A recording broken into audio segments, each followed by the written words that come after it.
Guys, welcome to Gunners Lovers TV. We're here to discuss Jurrien Timber's injury and what are the implications for Arsenal Football Club. Jurrien Timber got his injury when we played against Nottingham Forest. We are told from the Arsenal website that extensive tests have been carried out and assessments have been done to try and check, the prognosis, to try and know the reason or what has gone wrong with his knee, so that we don't do a guessing game, because a lot of news is flying everywhere. Some say he's out ACL, some say he's not going to be back till next year, some say 6 months, So that, as the fact that Arsenal has not come out to say exactly what is wrong, and they are doing all series of assessment, shows that it can be two ways. Arsenal would not want to show how desperate they are now by announcing that he's out for 6 months.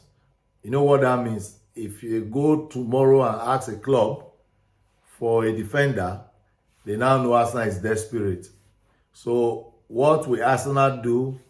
They manage the information while working behind closed doors to see how to resolve the issue of either staying with the defenders we have, Tomiyasu, Zinchenko, Jurrien, and not to mention at all, because I'm not going to put him on the list.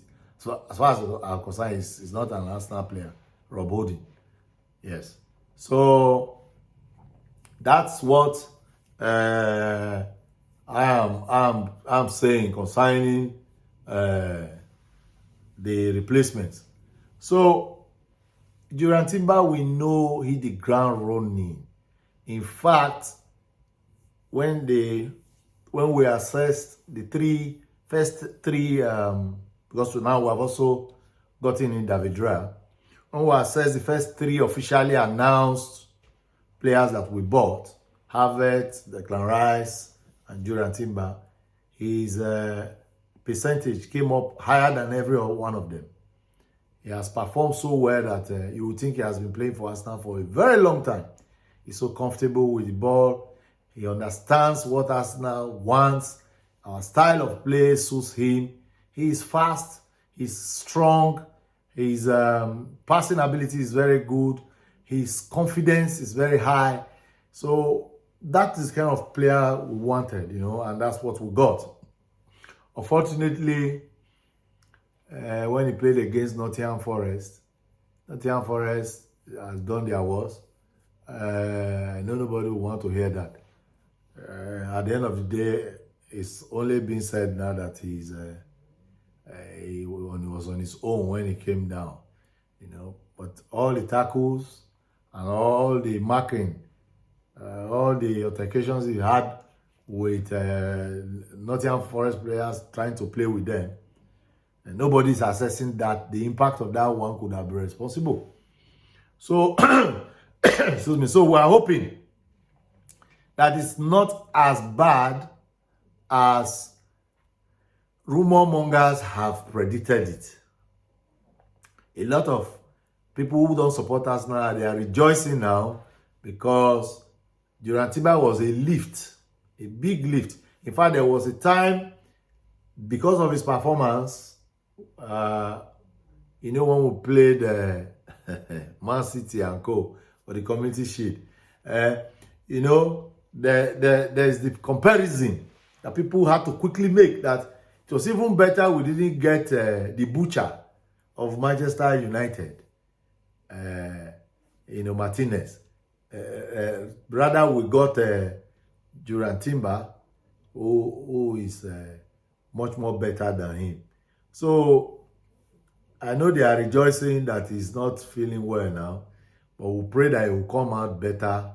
And what matters now is that the second reason, I also feel Arsenal has not reported the injury yet. Because they say he's going to see a consultant.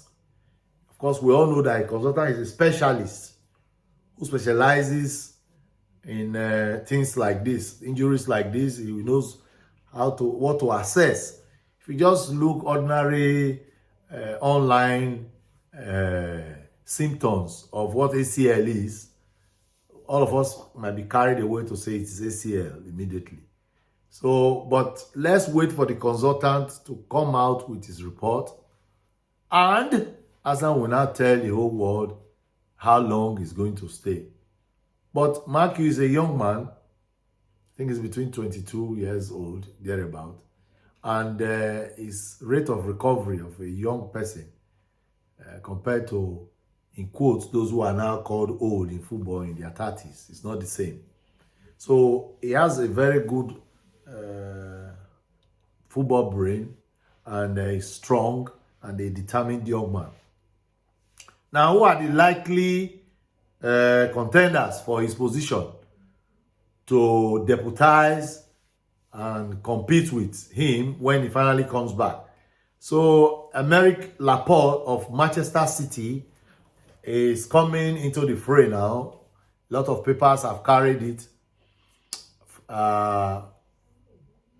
Fabrizio Romano has said Arsenal favors, the player called Laporte.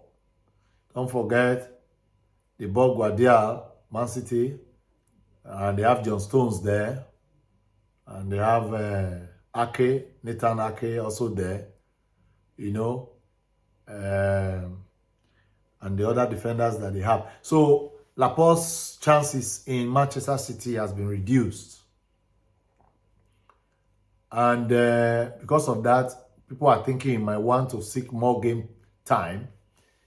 No better place to do it than coming to Arsenal. He will play regularly because of his record and because of the fact that he can gel with Zinchenko. He's well built, his height is good, he's 29 years old, and he's a Spanish international. So everything about him is virtually complete.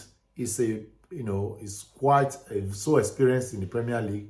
He's won a lot of things with Manchester City.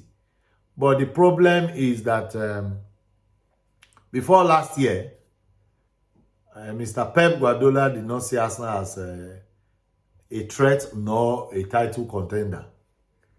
After the close shave of Man City's death, where they almost lost the Premier League title to Arsenal because they submitted wholeheartedly Jesus and Zinchenko to us, and we gladly accepted and, invited them into our home very well, told them what the mission was all about, and they piloted the whole situation that we had. They galvanized the Arsenal team last season, told them it was possible for them to win if and only they work hard for it. And of course, we almost got there, if not for lack of depth, with the injury of Saliba. So it's strong doubt that they will release him. There are other players that, Ivan Ferida, that people are looking as a young man. And people are also thinking maybe one of these Crystal Palace, Kwehi, one could go for him too. They could go for him. And just generally looking for a replacement now that we still have time in the transfer window, so that we don't leave it too late. It will be better to seal a deal for a new defender to come in quickly in the next 1 week or two. That would be great. With what Manchester United played against Wolves yesterday, I do not envisage any fear at the moment that when we meet them, the result will not be in our favor. So please, let's join hands to pray that Jurrien Timber comes back quick and fast, recovers quickly, and that we don't fear the worst has happened to him. This is Gunners Lovers TV. Please like, share, and subscribe. Jesus Christ loves you, and we love you here too at Gunners Lovers TV. Share this video to your friends, and remember, if you subscribe, it is free. And then you can see all our videos and click the notification bell, and I'll see you in the next video. Bye.